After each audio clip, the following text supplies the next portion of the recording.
வெண்முரசு. பிரயாகை 46. பகுதி 10. மீள்பிறப்பு 3. வாசிப்பது சந்தீப். வாரணவதத்தின் மாளிகை அவர்கள் எண்ணியதை விட பெரியதாக இருந்தது. தொலைவில் அதைப் பார்த்தபோது குந்தியின் முகம் மலர்ந்துவிட்டது. விமலம் என்னும் மலைச்சரிவில் தேவதாரு மரங்கள் சூழ அது வெண்ணிறமாக தலை தூக்கி நின்றது. மாலை ஒளியில் அதன் வெண்ணிற குவைமுகடுகள் மின்னிக் கொண்டிருந்தன. அஸ்தனபுரியின் அமுதகலச கொடி நடுவே பறக்க வலப்பக்கம் குந்தியின் சிம்மக் கொடியும் இடப்பக்கம் தருமனின் நந்தமும் உபநந்தமும் பொறிக்கப்பட்ட கொடியும் பறந்தன. குந்தி, இம்மாளிகையின் பெயர் என்ன? என்றாள். புரோசனன் பணிந்து, தேஜோமயம் பேரரசி என்றான். வெண்ணிறமுள்ளதாகையால் உள்ளே எப்போதும் நல்ல ஒளி இருக்கும். ஆகவே சிற்பி இப்பெயரைச் சொன்னார். நானும் ஆம் என்றேன். குந்தி புன்னகையுடன், ஆம், நல்ல பெயர் என்றாள். சிறுமியைப் போல கைகளை விரித்து, அகன்றது என்று சொல்லி திரும்பி தருமனிடம், நாம் அறுவருமே இங்கே தங்கலாம் என்றாள். தருமன், ஆம், நமக்கு போதுமானதாக இருக்கும் என்றான். அவர்களின் மகிழ்ச்சி அர்ஜுனனுக்கு புரிந்தது. அது ஒருவகை நாடு கடத்தல் என்று அவர்கள் ஐயம் கொண்டிருந்தனர். அந்த மாபெரும் மாளிகை அந்த ஐயத்தைப் போக்கியது. அவர்களை திருதராஷ்டிரர் இளவரசர்களாகவும் பேரரசியாகவுமே எண்ணுகிறார் என்பதற்கான சான்று. குந்தி ஒரு சிறிய மரவீட்டை எதிர்பார்த்திருப்பாள் என நினைத்துக் கொண்டபோது அர்ஜுனன் புன்னகைத்தான். அக்கணமே பீமன், தாங்கள் ஒரு மரக்குடிலை எதிர்பார்த்தீர்களோ அன்னையே என்றான். குந்தி திரும்பி சினம் மின்னிய விழிகளால் நோக்கிவிட்டு திரும்பிக் கொண்டாள். வாரணவதத்தின் கோட்டை வாயிலில் நுழைந்ததுமே குந்தி மகிழ்ச்சி கொள்ளத் தொடங்கிவிட்டாள். அவர்களை வரவேற்க ரதசாலை முழுக்க தோரணங்களும் வரவேற்பு வளைவுகளும் அமைக்கப்பட்டிருந்தன. இல்லங்களின் முகப்புகளில் மலர் மாலைகள் தொங்கின. இருபக்கமும் கூடி நின்றிருந்த மக்கள் அஸ்தனபுரியையும் அரசியையும் பட்டத்து இளவரசையும் வாழ்த்தி குரலெழுப்பினர். வாரணவதம் நமது ஆட்சியில் உள்ளதா என்ன? என்று குந்தி கேட்டாள். இல்லை பேரரசி. இது சிருங்கபதம் என்னும் மலைநாட்டைச் சேர்ந்தது. நமக்கு கப்பம் கட்டுபவர்கள் என்றாள் மாலினி. மலைப்பகுதிகளுக்குரிய பெருமுழவுகளும் பானை முழவுகளும் கொம்புகளும் முழங்கிக் கொண்டிருந்தன. நகர் வாயிலிலேயே புரோசனன் தன் படைகளுடன் வந்து பணிந்து குந்தியை வரவேற்றான். மங்கள வாத்தியங்கள் முழங்க தாளப்பொலி ஏந்திய இளையோர் அணிவகுத்து நின்று குந்தியை வாழ்த்தி குரலெழுப்பினர். கொற்றவை ஆலயத்தின் முன் அமைக்கப்பட்டிருந்த சிறிய மேடையில் குந்தி அமர்ந்திருக்க வாரணவதத்தின் குலத்தலைவர்கள் அவர்களின் கோல்களை அவள் பாதங்களில் வைத்து பணிந்து தேனும் கோரோசனையும் புனுகும் கையுறையாக அளித்தனர். குடிகள் அவளைக் காண முட்டி மோதினர். அவர்களில் பெரும்பாலானவர்கள் யாதவர்கள் என்பதை அர்ஜுனன் கண்டான். சடங்குகளுக்குப் பின் அரண்மனைக்குச் செல்லும்போது தருமன், நம்மீது பேரன்பு கொண்டிருக்கிறார்கள் இளையோனே என்றான். பீமன், ஆம், நமக்கு கப்பம் கட்டுபவர்கள் அல்லவா என்றான். தருமன் அவனை நோக்கிய பின், இந்த ஊரின் ஆலயத்தை பெரியதாக கட்ட வேண்டும். அதை குலத்தலைவர்களுக்கு நான் வாக்குறுதியளித்துள்ளேன் என்றான். அர்ஜுனன், அது நிகழட்டும் என்றான். மாளிகையை நோக்கிச் சென்று கொண்டிருந்தபோது தருமன் முகமலர்ச்சியுடன் இருபக்கங்களையும் நோக்கியபடி வந்தான். தேவதாருக்கள் பச்சை நிறக் கோபுரங்கள் போல எழுந்து வான் தொட நின்றன. அவற்றின் உச்சிக்கிளைகள் பட்டு மேலே ஒழுகிச் சென்ற வெண்மேகம் கலைந்தது. தேஜோமயத்தின் அத்தனை அறைகளும் புதியவையாக இருந்தன. சேவகர்களும் பிறரும் தங்க மலைக்கு மறுபக்கம் குடில்கள் உள்ளன பேரரசி என்றான் புரோசனன். இங்கே நானும் என் சேவகனும் மட்டுமே தங்களுடன் தங்குவோம். வெளியே மலைச்சரிவில் காவலுக்கு படைகள் உண்டு.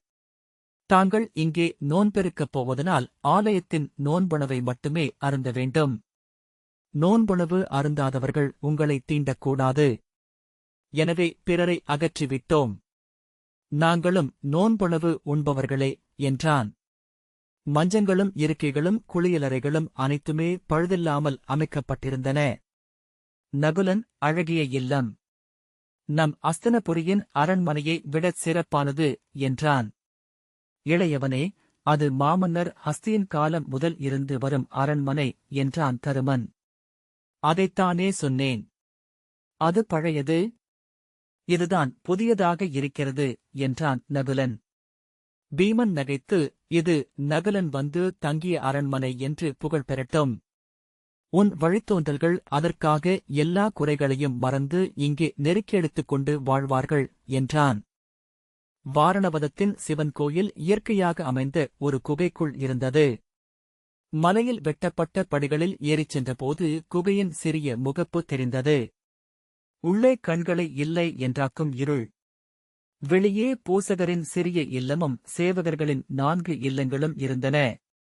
அவர்கள் அங்கே செல்லும்போது மழை ஓய்ந்து பிசிறுகளாக காற்றில் நீர்த்துளிகள் பறந்து இறங்கிக் கொண்டிருந்தன. வானில் மேகங்கள் சாம்பல் குவியல்கள் போல மூடியிருந்தன. அவ்வப்போது தெற்கு திசை உரும அதைக் கேட்டு மலைமுடிகள் மறுமொழி எழுப்பின. அப்பால் மலையடுக்குகளின் மேல் மழை புகைத்திரை போல இறங்கியிருந்தது. மழைக்குள் ஏதோ பறவை குறுமுழவை விரலால் மீட்டியது போல ஒலி எழுப்பியது. பனையோலை குடைகளை பிடித்தபடி சேவகர்கள் அவர்களுக்குப் பின்னால் வந்தனர். குந்தி மாலினி துணையுடன் மெல்ல காலெடுத்து வைத்து நடந்தாள். கரிய பெரும்பாறை தொலைவில் இருள் என்றே தோன்றியது. அருகே நெருங்கும் தோறும் அதன் பேருருவம் கண்களை நிறைத்து சித்தத்தை மலைக்கச் செய்தது. மழையில் நனைந்து சிலிர்த்த வானுருவ யானை. அது உருவாக்கும் மலைப்பு எதனால் என அர்ஜுனன் சிந்தித்தான். அது திசையை இல்லாமலாக்கிவிடுகிறது. திசை என்பது வானம், முடிவிலி. அந்த திட இருள் திசையில் சென்று நோக்கை முட்டிக்கொள்ளச் செய்கிறது. பிரக்ஞை அதை ஏற்காமல் தவிக்கிறது. அப்பால் பல மடிப்புகளாக எழுந்து சென்ற மலைத்தொடரின் காலடியில் இருந்தது அந்தப் பாறை. அதன் நடுவே திறந்த வாய் போலிருந்தது குகை. பாறையின் அதன் விரிசல்களிலும் மடிப்புகளிலுமாக மழைநீர் வழிந்து சிறிய ஓடையாக மாறி கால்களை நனைத்துச் சென்றது. இந்தப் பாறையை தமோவாரணம் என்கிறார்கள் பேரரசி. அக்காலத்தில் காளமுகம் என்ற பெரிய மேகம் வானை முழுமையாக மூடியிருந்தது. ஆகவே 100 யுகங்களாக இங்கே சூரிய ஒளி படவேயில்லை. இங்கு தேங்கியிருந்த இருள் அப்படியே இறுகி ஒரு பாறையாக ஆகியது. மேலும் 100 யுகங்கள் கடந்தபோது அது ஒரு யானையாக ஆகியது என்றார் பூசாரி. அந்த யானை பிளிறியபடி தன் பெருங்கால்களை எடுத்து வைத்து மலையிறங்கத் தொடங்கியது. அதன் காலடிப்பட்டு பெரும்பாறைகள் உருண்டு சென்று கிராமங்கள் மேல் விழுந்தன. இடியோசை போல ஒலி எழுந்தது. மலையை ஏறிட்டு நோக்கிய அடிவாரத்து மக்கள் மேலிருந்து பெரும் இருள் இறங்கி வருவதைக் கண்டனர். அது ஓர் யானை என்று அறிந்தனர். அவர்கள் ஓடிச் சென்று மலை அடிவாரத்தில் தவம் செய்து கொண்டிருந்த கபில முனிவரின் கால்களைப் பணிந்தனர். கபிலரின் கோரிக்கையை ஏற்று சிவபெருமான் இங்கே வந்தார். மலையிறங்கி வந்த மாபெரும் யானையை தன் இடக்கையால் தடுத்து நிறுத்தினார். அதை கிழித்துக் கொன்று அதன் கரிய தோலை உரித்துப் போர்த்துக் கொண்டு இங்கே அமர்ந்தார். இந்த மலைப்பாறைதான் அந்தத் தோல். உள்ளே சிவன் லிங்க வடிவாக எழுந்தருளியிருக்கிறார் என்றார் பூசாரி. உள்ளே சிவலிங்கத்துக்கு அன்னாபிஷேகம் செய்வோம். அபிஷேக அன்னத்தை உண்டு 41 நாள் இங்கே நோன்பிருப்பது பெருங்கழுவாய் எனப்படுகிறது. அக இருள் அகலம் என்று நூல்கள் சொல்கின்றன. குகைக்குள் நீர்த்துளிகள் சொட்டிக்கொண்டே இருந்தன. ஊறிச் சொட்டிய நீர்த்துளிகள் கல்லாக ஆனது போல மேலே பாறைக் கொம்புகள் தொங்கின. கல்லால் ஆன ஓடைகள், கல்லருவிகள், கச்சுழிகள், கல்லலைகள். சிறிய நெய்விளக்கை ஏந்தி முன்னால் சென்ற பூசாரி, இந்தக் குகை முடிவற்றது. பாதாளம் வரை செல்லும் என்கிறார்கள். இவ்வழியாக அக்காலங்களில் வாசுகியும் கார்கோடகனும் வெளிவந்ததை முனிவர்கள் பார்த்திருக்கிறார்கள். இதற்கு 7 கிளைகள் என்பதனால் சப்தபிலம் என்று இது அழைக்கப்படுகிறது. 7 தலையுள்ள கரியநாகம் என்று இதை சூதர்கள் பாடுவதுண்டு என்றார். குகைக்குள் ஒரு சிறிய குடைவுக்குள் 3 அடி உயரமான லிங்கம் இருந்தது. இது தான் எழுந்த லிங்கம், ஆகவே ஆவுடை இல்லை. ஆவுடை இப்புவியேதான். ஆகவே இதை பூலிங்கம் என்பதுண்டு என்றார் பூசகர். அமர்ந்து கொள்ளுங்கள் தேவி. அவர்கள் ஈரத்தரையில் அமர்ந்து கொண்டார்கள். இங்கே எப்போதும் நீர் சொட்டிக் கொண்டுதான் இருக்கும். லிங்கம் அக்னி ரூபமானது. இருளின் குருதி இந்த நீர்த்துளி. இது லிங்கத்தை குளிர்விக்கிறது என்பது புராணம். எரியும் சித்தங்களை இந்நீர்த்துளிகள் குளிர்விக்கும் என்கிறார்கள். இருளில் ஒரேயொரு சுடர் மட்டும் துணையிருக்க அமர்ந்திருக்கையில் அகம் கனவுக்குள் செல்வதை தவிர்க்க முடியவில்லை. மெல்லிய சேறு போல எண்ணங்கள் குழைந்து குமிழியிட்டன. குருதியின் வீச்சம் நாசியில் எழுவது போலிருந்தது. குமட்டுவது போலவும் தலை சுழல்வது போலவும் மூச்சுத் திணறுவது போலவும் தோன்றியது. ஆனால் அங்கிருந்து எழவும் முடியவில்லை. குருதிதான். பச்சை குருதி. ஆனால் இங்கே அது எழக்காரணமே இல்லை. குகைக்குள் உள்ள கந்தக வாசனையா? இல்லை, ஏதேனும் ஊனுண்ணி மிருகம் தன் இரையுடன் அமர்ந்திருக்கிறதா? வெளியே வந்தபோதுதான் குந்தி அழுது கொண்டிருப்பதை அர்ஜுனன் கண்டான். அவளுடைய மெல்லிய விசும்பல் கேட்டுக்கொண்டே இருந்ததை நினைவு கூர்ந்தான். அவளை நோக்கக்கூடாது என்று எண்ணிக்கொண்டான். தருமனின் விழிகளும் சிவந்து கலங்கியிருந்தன. அரண்மனைக்குச் செல்வது வரை அவர்கள் ஒன்றும் பேசவில்லை. குந்தி நேராக தன் அறைக்குள் சென்று விட்டாள். அர்ஜுனன் அரண்மனையின் முகப்புத்திண்ணையில் அமர்ந்து அப்பால் மலைச்சரிவில் தேவதாருக்களின் பசுஞ்செண்டுகள் மேல் படர்ந்து இறங்கிக் கொண்டிருந்த மேகங்களை நோக்கிக் கொண்டிருந்தான். இரவுணவுக்குப் பின் கூடத்தில் பேசிக் கொண்டிருக்கையில் குந்தி முழுமையாக மீண்டு வந்திருந்தாள். வெளியே குளிர் மேகம் இறங்கி சூழ்ந்து கொண்டிருந்தது. காவலர்களின் பந்தங்கள் நீருக்குள் போல மங்கலாக கரைந்து தெரிந்தன. இளையவனே, இந்த இல்லம் எதனால் ஆனது என்றாள் குந்தி. சுண்ணத்தாலும் மரத்தாலும் என எண்ணுகிறேன். சுண்ணவாசம் போகவில்லை என்றான் பீமன். ஆனால் ஒரு மர இல்லம் போல இது இல்லை. வெளியே நல்ல குளிர் இருக்கிறது. உள்ளே குளிரே தெரியவில்லை என்றாள் குந்தி. குளிர் நுழையாதபடி கட்டும் கலை அறிந்தவர்கள் என்றான் தருமன். மிக விரைவிலேயே கட்டியிருக்கிறார்கள்.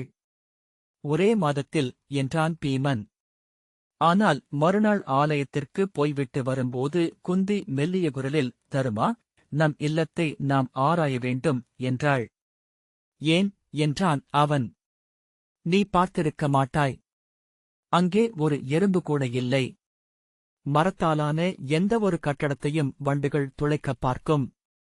அவை வரவில்லை என்றாள். அத்துடன் பறவைகள் வந்து கூரைகளிலோ சாளரங்களிலோ அமரவில்லை. நேற்று ஒரு குதிரை வீரன் அணுகி வந்தான். நம் இல்லத்தைக் கண்டதும் குதிரை தயங்கி நின்றது. அஞ்சுவது போல பீமன் அச்சம் அகத்தோற்றங்களை பெருக்குகிறது என்றான். இல்லை மந்தா. இன்று நீ நம் இல்லத்தின் சுவரை ஆராய்ந்து நோக்கு என்றாள். திரும்பி வந்ததும் பீமன் தன் அறையின் சுவர்களை தட்டிப் பார்த்தான். மேலே ஏறி உத்தரங்களையும் மூங்கில்களையும் ஆராய்ந்தான். அன்னையே, அரக்கும் மெழுகும் விட்டு உறுதிப்படுத்தப்பட்டுள்ளது இது. மேலே மூங்கில்கள் எவையும் குழாய்களாக இல்லை. உள்ளே சுண்ணமோ களிமண்ணோ போட்டு கெட்டிப்படுத்தியிருக்கிறார்கள் என்றான். இத்தகைய ஒரு கட்டுமானத்தைப் பற்றி நான் கேள்விப்பட்டதே இல்லை என்றாள் குந்தி. இது ஏன் கட்டப்பட்டது? சேவகர்கள் எவருமின்றி நாம் மட்டும் ஏன் இங்கே தங்கியிருக்கிறோம்?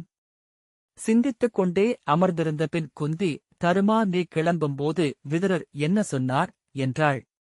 அருகே சாரதி இருந்தமையால் மிலேச்ச மொழியில் ஒரு விடுகதையை சொன்னார். அதன் பொருளென்ன என்று எண்ணிக்கொண்டிருக்கிறேன் என்றான் தருமன். சொல் அதை என்றாள் குந்தி. தருமன் 7 வரிகள் என்றான். சுவர்களை அறியாதவன் விடுதலையை அறியான். குருதியை அறியாத மிருகமே மிகப்பெரிய ஊனுண்ணி. யானைகள் அஞ்சுவதை வளையில் வாழும் எலிகள் அஞ்சுவதில்லை. முகர்ந்து பார்க்காமல் உண்ணும் மிருகம் ஏதுமில்லை. மண்ணின் பாதைகளனைத்தும் விண்ணில் உள்ளன. குருதியால்தான் உறுதியான முடிச்சுகள் போடப்படுகின்றன.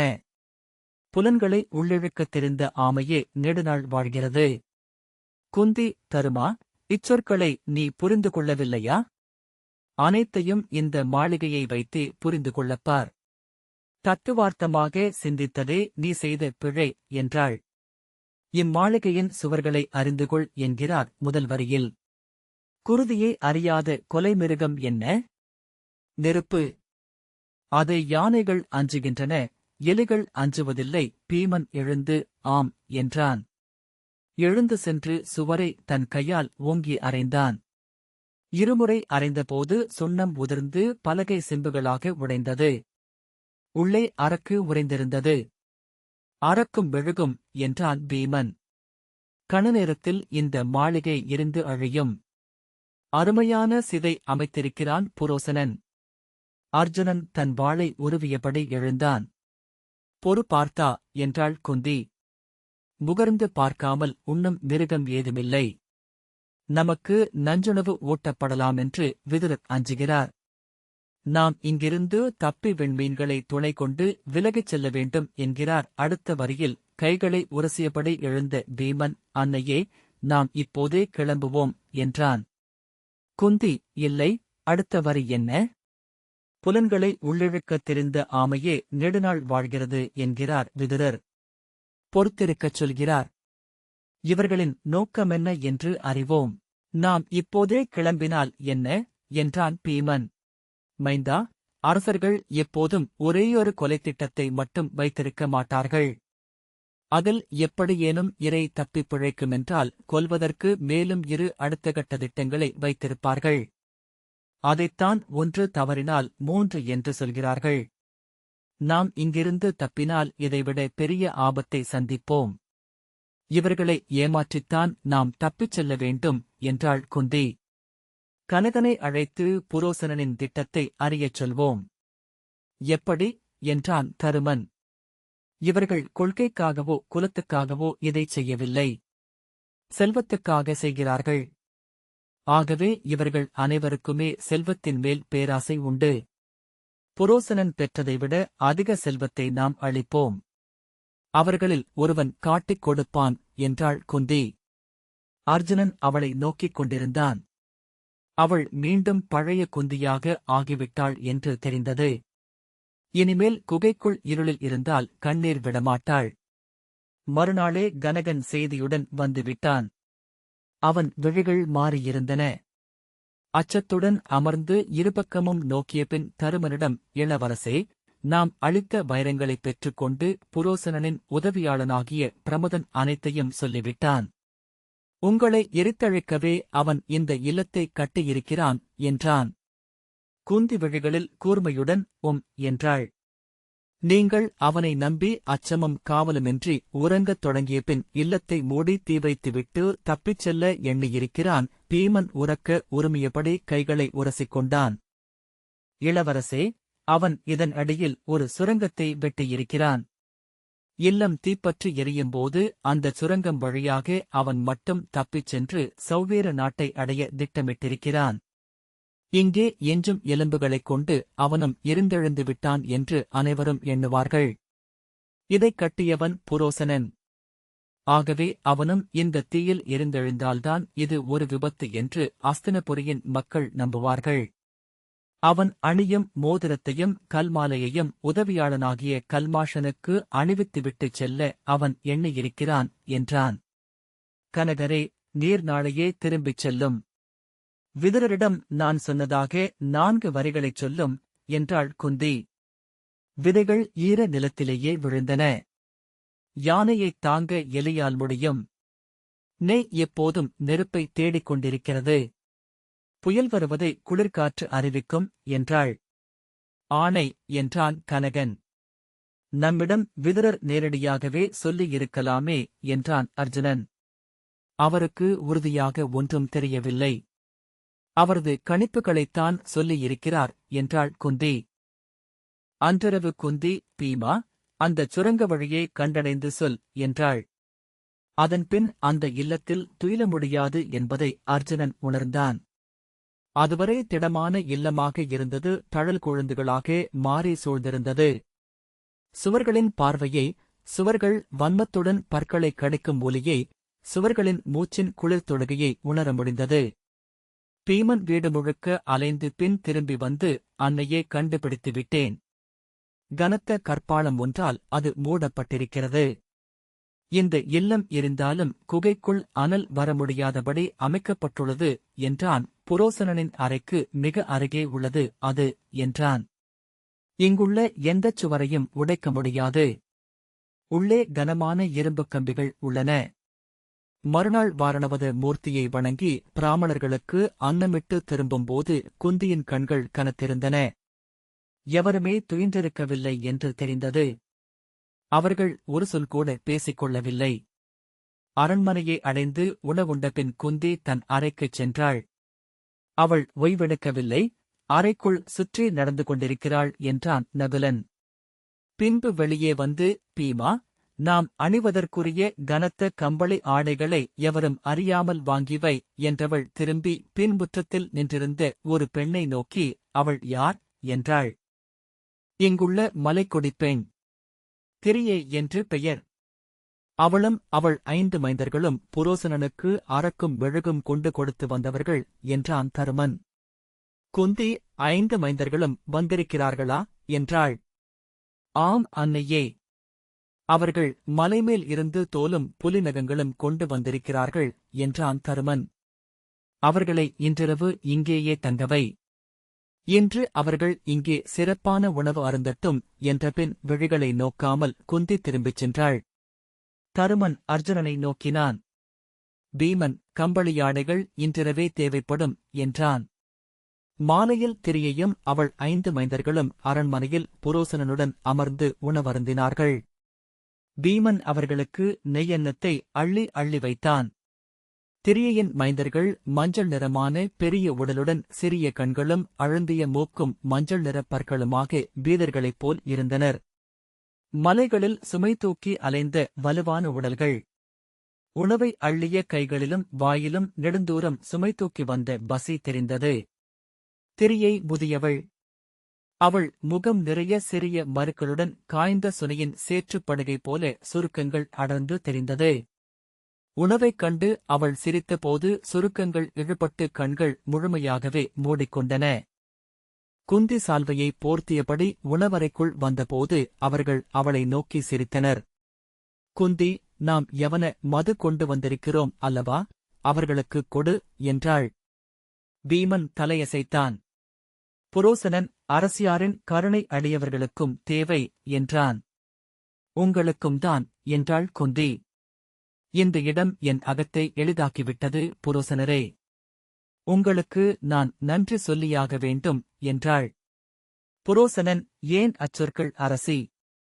நான் தங்கள் சேவகன் அல்லவா என்றான். அறைக்குள் வந்ததும் குந்தி, இன்றிரவு நாம் கிளம்புகிறோம் என்றாள். அர்ஜுனன், எதற்கு அவர்கள் என்றான். நாம் இறந்து விட்டதாக அஸ்தினபுரியினர் நம்ப வேண்டும். நாம் பிறர் அறியாமல் சில காலம் வாழ வேண்டியிருக்கிறது என்றாள் குந்தி. தருமன், அன்னையே, இவர்கள் எளிய மக்கள் என்று சொல்லப்போக குந்தி, எளிய மக்களின் உயிர்களை எண்ணுபவன் நாடாள முடியாது.